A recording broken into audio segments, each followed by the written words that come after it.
Welcome to inspiration BPSC. Current affairs की series में इस वीडियो में हम लोग क्वेश्चन नंबर 251 से 260 तक देखेंगे।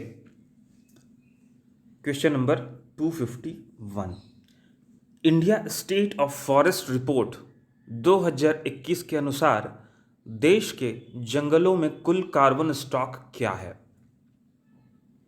तो इसका उत्तर होगा 7,204 मिलियन टन। ठीक है, देश के जंगलों में कुल कार्बन स्टॉक 7,204 मिलियन टन होने का अनुमान है। 2019 से 79.4 मिलियन टन की वृद्धि हुई है। ठीक है, तो जो India state of forest report 2021 आया है, ये हर 2 साल में एक बार आता है। पिछली बार 2019 का रिपोर्ट आया था, इस बार 2021 का रिपोर्ट आया है। तो 2 सालों में कार्बन स्टॉक, जंगलों में कुल कार्बन स्टॉक लगभग 80 मिलियन टन बढ़ा है और टोटल हो गया है 7,204 मिलियन टन। अगला पॉइंट है, कार्बन स्टॉक से तात्पर्य बायोमास, मिट्टी, डेडवुड और कूड़े के रूप में जंगलों में संग्रहित कार्बन की मात्रा से। मतलब कि जो भी कार्बन जंगलों में इकट्ठा होता है, बायोमास में, मिट्टी में, डेडवुड में, कूड़े में, उसी को टोटल कार्बन स्टॉक कहा जाता है। कार्बन स्टॉक जितना अधिक होगा, प्रकाश संश्लेषण के माध्यम से वातावरण में मुख्य green house gas carbon dioxide को अवशोषित करने और अनुक्रमित करने की जंगल की क्षमता उतनी ही अधिक होगी। तो कार्बन स्टॉक ज़्यादा होने से जो वायुमंडल में जो कार्बन डाइऑक्साइड है वो ज़्यादा, पेड़ उसको ज़्यादा अवशोषित कर सकते हैं, उसको फोटोसिंथेसिस में यूज कर सकते हैं। तो ये कार्बन स्टॉक बढ़ना वातावरण के लिए अच्छा है। ठीक है, अगला क्वेश्चन है 252, India state of forest report 2021 के अनुसार कितने राज्यों, केंद्र शासित प्रदेशों का भौगोलिक क्षेत्र 33% से अधिक वन आच्छादित है? प्रश्न है कि कितने राज्यों या केंद्र शासित प्रदेशों में उनके भौगोलिक क्षेत्र का 33% से अधिक में वन है, यानी कि फॉरेस्ट है। ठीक है, तो ऐसे 17 राज्य व केंद्र शासित प्रदेश हैं। क्योंकि 17 हैं इसलिए याद रखना संभव नहीं है और यहाँ से प्रश्न बनेगा भी नहीं। प्रश्न बनेगा कि कितने हैं, तो ये आप याद रखिएगा 17 हैं। भारत ने राष्ट्रीय वन नीति 1988 में परिकल्पित अपने भौगोलिक क्षेत्र के 33% हिस्से को वन के दायरे में लाने का लक्ष्य रखा है। ठीक है, तो 33% भौगोलिक क्षेत्र को वन के अंदर लाना है, ऐसा परिकल्पना राष्ट्रीय वन नीति 1988 करती है। ठीक है, और उसी लक्ष्य को हासिल करने के क्रम में हमने 17 राज्य केंद्र शासित प्रदेशों को का भौगोलिक क्षेत्र 33% से अधिक वन आच्छादित किया है। ठीक है, तो 17 राज्य ने इस लक्ष्य को हासिल किया है। ओके, अगला प्रश्न है 253, पूजा जाटयान का संबंध किस खेल से है? उत्तर है पैरा तीरंदाजी, यानी कि पैरा आर्चरी, जिसमें तीर का प्रयोग होता है, वही तीरंदाजी। पैरा आर्चर यानी कि पैरा तीरंदाज पूजा जत्यान ने इतिहास रच दिया है क्योंकि वह दुबई, संयुक्त अरब अमीरात में पैरा वर्ल्ड चैंपियनशिप के एक व्यक्तिगत वर्ग में रजत जीतने वाली पहली भारतीय बनी। तो अभी तक किसी ने पैरा वर्ल्ड चैंपियनशिप में किसी ने कोई अभी तक पदक नहीं जीता था, लेकिन रजत, सिल्वर पदक कोई भी सिल्वर अभी तक नहीं जीता था, सिल्वर पदक। ठीक है, तो रजत जीतने वाली पहली तीरंदाज बनी है पूजा जत्यान। ठीक है, अब तीरंदाजी से रिलेटेड कुछ और न्यूज़ है। सितंबर 2021 का न्यूज़ है कि 2021 एशियाई तीरंदाजी चैंपियनशिप बांग्लादेश के ढाका में आयोजित की गई थी। यहाँ से भी प्रश्न बन सकता है कि एशियाई तीरंदाजी चैंपियनशिप कहाँ आयोजित हुआ था? तो ढाका, बांग्लादेश में। प्रतियोगिता में भारतीय तीरंदाजों ने 7 पदक जीते और पदक तालिका में दूसरा स्थान हासिल किया। तो टोटल मेडल टैली में इंडिया सेकंड नंबर पे था। फर्स्ट पे कौन था? फर्स्ट पे साउथ कोरिया था। ठीक है, तो भारत के जो मेडल टैली थी उसमें 1 स्वर्ण 4 रजत और 2 कांस्य पदक शामिल हैं। ठीक है, और दक्षिण कोरिया ने पदक तालिका में शीर्ष पर पहुंचने के लिए 15 पदक जीते। ठीक है, तो इंडिया ने कितना जीता था? 7 जीता था और दक्षिण कोरिया 15। ये नहीं पूछेगा, मैक्सिमम ये पूछ सकता है कि पदक तालिका में टॉप पर कौन था या भाई भारत का रैंक कितना था। तो भारत का रैंक था दूसरा और एशियाई तीरंदाजी चैंपियनशिप कहाँ आयोजित की गई थी? बांग्लादेश के ढाका में। जून 2021 का न्यूज़ है कि भारतीय तीरंदाज दीपिका कुमारी ने पेरिस में आयोजित तीरंदाजी विश्व कप स्टेज 3 के दौरान एक ही दिन में 3 बैक टू बैक स्वर्ण पदक का दावा करते हुए एक नया विश्व रिकॉर्ड बनाया। ठीक है, तो दीपिका, ये भी प्रश्न पूछ सकता है कि दीपिका कुमारी किस खेल से संबंधित हैं? ये झारखंड से बिलोंग करती हैं और ये तीरंदाजी से इनका संबंध है। तो पेरिस में जो आयोजित हुआ था तीरंदाजी विश्व कप, ठीक है, उसमें स्टेज 3 के दौरान इन्होंने बैक टू बैक 3 स्वर्ण पदक जीता। ठीक है, आगे बढ़ते हैं। क्वेश्चन नंबर 254, किस राज्य सरकार ने भारत का अपनी तरह का पहला इलेक्ट्रॉनिक वेस्ट इको पार्क स्थापित करने को मंजूरी दी है? तो दिल्ली सरकार ने। किस चीज की मंजूरी दी है? Electronic waste eco park. तो दिल्ली कैबिनेट ने भारत का अपनी तरह का पहला इलेक्ट्रॉनिक वेस्ट इको पार्क स्थापित करने को मंजूरी दे दी है। ठीक है, अब दिल्ली सरकार या दिल्ली से रिलेटेड हम लोग कुछ करंट न्यूज़ देखते हैं। दिल्ली सरकार ने दिल्ली में इलेक्ट्रिक ऑटो की खरीद और पंजीकरण के लिए एक ऑनलाइन माई ईवी यानी कि माई इलेक्ट्रिक व्हीकल पोर्टल लॉन्च किया है। तो क्वेश्चन एक ये भी बन सकता है कि माई ईवी या माई इलेक्ट्रिक व्हीकल पोर्टल किस राज्य सरकार या केंद्र शासित सरकार ने लॉन्च किया है? तो दिल्ली सरकार ने इसे लॉन्च किया है। अगला पॉइंट है, अंतर्राष्ट्रीय भूवैज्ञानिक कांग्रेस का 36वां संस्करण मार्च 2022 में नई दिल्ली में आयोजित किया जाना है। तो ये वेन्यू पूछ लेगा कि अंतर्राष्ट्रीय भूवैज्ञानिक Congress international geo science Congress का 36वां संस्करण कहाँ आयोजित, किस देश द्वारा आयोजित किया जा रहा है? तो भारत। भारत में कहाँ? दिल्ली में। कर्नाटक के बेंगलुरु में प्रो कबड्डी लीग सीजन 8 के फाइनल में दबंग दिल्ली केसी ने पटना पायरेट्स को 36-37 से हराया। ठीक है, तो कौन जीता? दबंग दिल्ली जीता है। किसको हराया? पटना पायरेट्स को। तो ये इंपॉर्टेंट क्वेश्चन है। ठीक है, कौन सा सीजन था? सीजन 8 था। प्रो कबड्डी कहाँ में हुआ था? ये कर्नाटका के बेंगलुरु में हुआ था। ठीक है, किसने जीता? दिल्ली केसी ने, दबंग दिल्ली केसी ने। ठीक है, राष्ट्रीय युवा संसद महोत्सव का तीसरा संस्करण लोकसभा सचिवालय और युवा मामले और खेल मंत्रालय द्वारा संयुक्त रूप से 10 और 11 मार्च 2022 को नई दिल्ली में आयोजित किया गया है। ठीक है, तो ये भी पूछ सकता है कि राष्ट्रीय युवा संसद महोत्सव कहाँ आयोजित किया गया? तो नई दिल्ली में किया गया।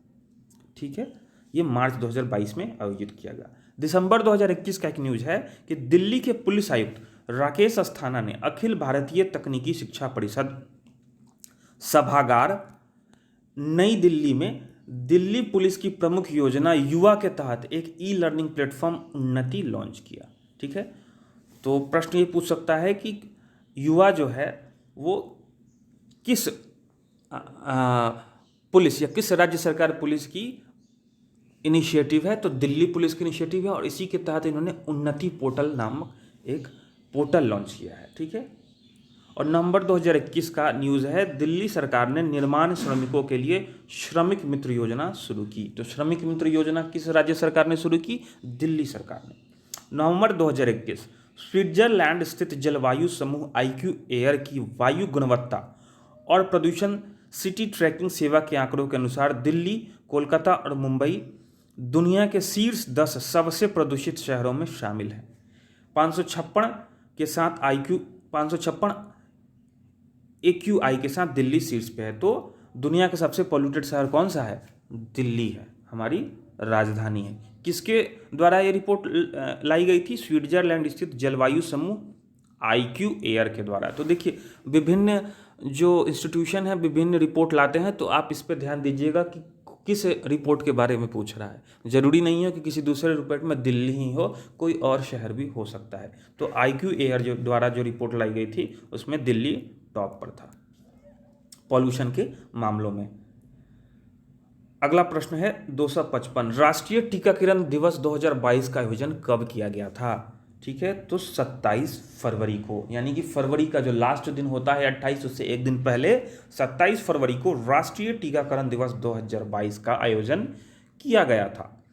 2022 में भारत सरकार ने 27 फरवरी 2022 को पोलियो राष्ट्रीय टीकाकरण दिवस 2022, जिसे पोलियो रविवार भी कहा जाता है, का आयोजन किया, ताकि प्रत्येक बच्चे को मौखिक पोलियो वैक्सीन की 2 बूंद दी जा सके 5 साल से कम उम्र के बच्चों को।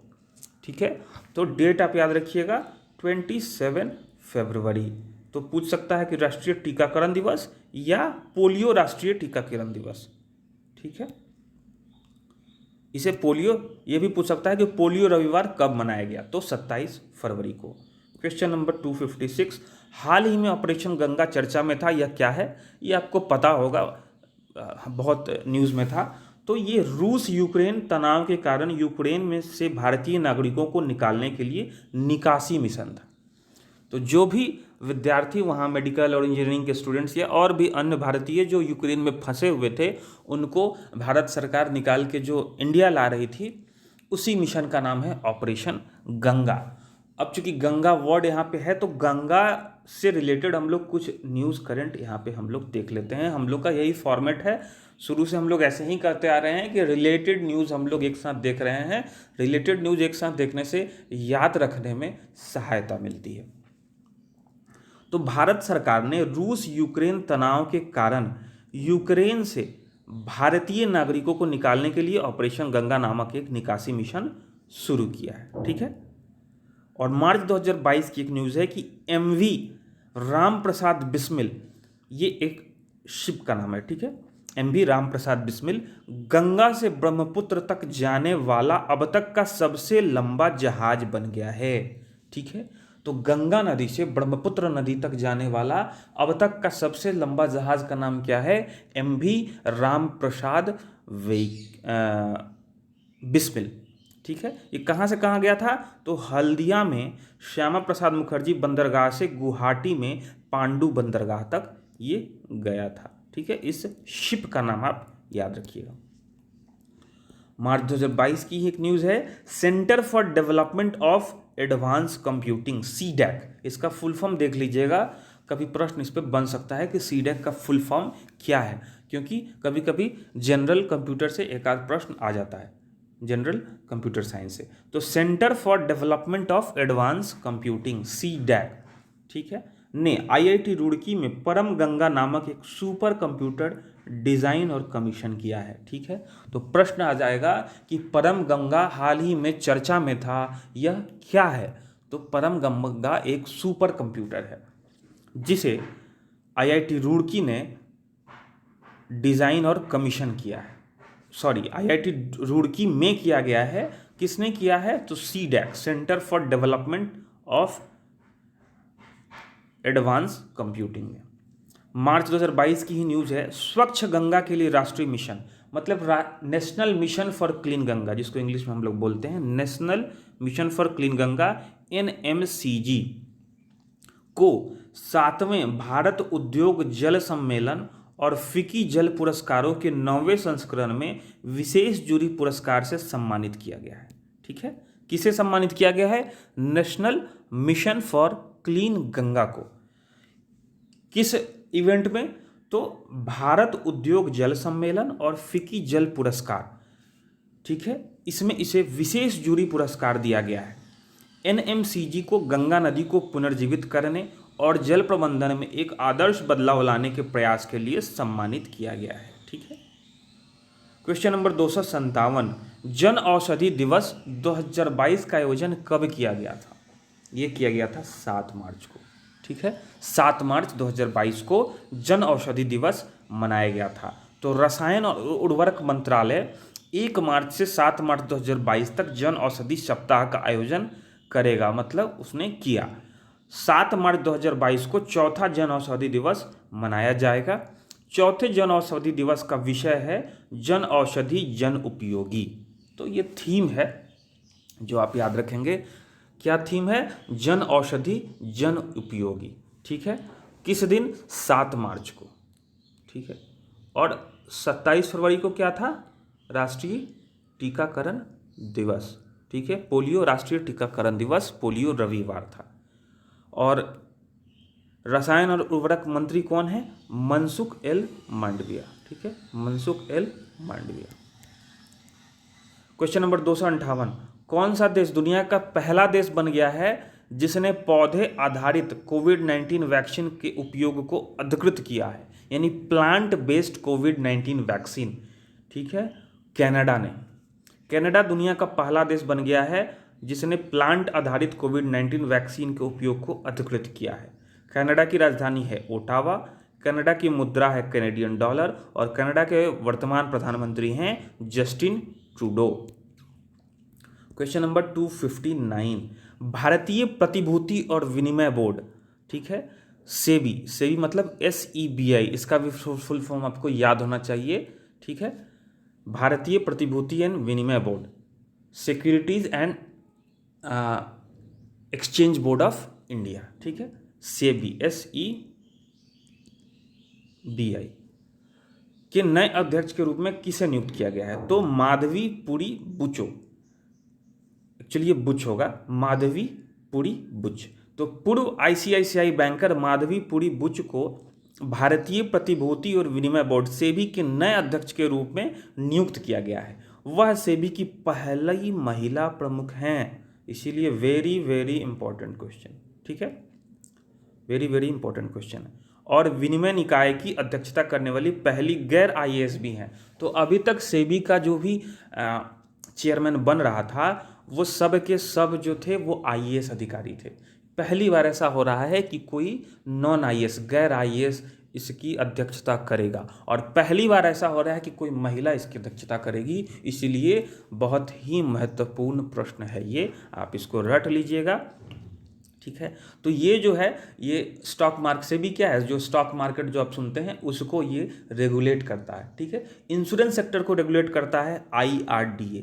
आप सर्च कीजिएगा कि IRDA के प्रमुख कौन हैं। ठीक है, क्वेश्चन नंबर 260, जल जीवन मिशन के तहत कौन सा जिला 100वां हर घर जल जिला बन गया है? ठीक है, यानी कि ऐसा कौन सा जिला है जो 100वां हर घर जल जिला बन गया है? तो चंबा, हिमाचल प्रदेश। तो जल जीवन मिशन ने देश भर में 100 जिलों के हर घर में नल का पानी उपलब्ध कराने का महत्वपूर्ण मील का पत्थर हासिल किया है। हिमाचल प्रदेश में चंबा 100वां हर घर जल जिला बन गया है, जो इस पहल के तहत शामिल होने वाला 5वां आकांक्षी जिला है। ठीक है, तो जल जीवन मिशन के अंतर्गत सब जिलों में नल का पानी, पीने योग्य नल का पानी प्रोवाइड कराया जा रहा है। उसी क्रम में 100 जिलों को यह सुविधा प्राप्त करा दी गई है। तो 100वां जिला है हिमाचल प्रदेश का चंबा जिला। जल जीवन मिशन 2024 तक हर ग्रामीण परिवार को नल का पानी उपलब्ध कराने के सरकार के संकल्प को पूरा करने के लिए ट्रैक पर है। तो क्वेश्चन ये भी पूछ सकता है कि किस वर्ष तक जल जीवन मिशन का यह मिशन है कि हर ग्रामीण परिवार को नल का पानी उपलब्ध कराया जाए? तो 2024 तक, 2024 तक, इसी वही साल जिस साल में लोकसभा इलेक्शन होना है। ठीक है, तो हमारे 260 क्वेश्चंस खत्म हो गए हैं, और इन क्वेश्चंस के थ्रू हमने लगभग 1000 से ज़्यादा टॉपिक्स को डील किया है, करंट अफेयर्स को। आशा है आपकी प्रिपरेशन अच्छी चल रही होगी। मिलते हैं नेक्स्ट वीडियो में। आपको PDF हिंदी व इंग्लिश दोनों में ही डिस्क्रिप्शन बॉक्स में उसका लिंक दे दिया जाएगा, आप वहाँ से डाउनलोड कर सकते हैं। सी यू इन नेक्स्ट वीडियो।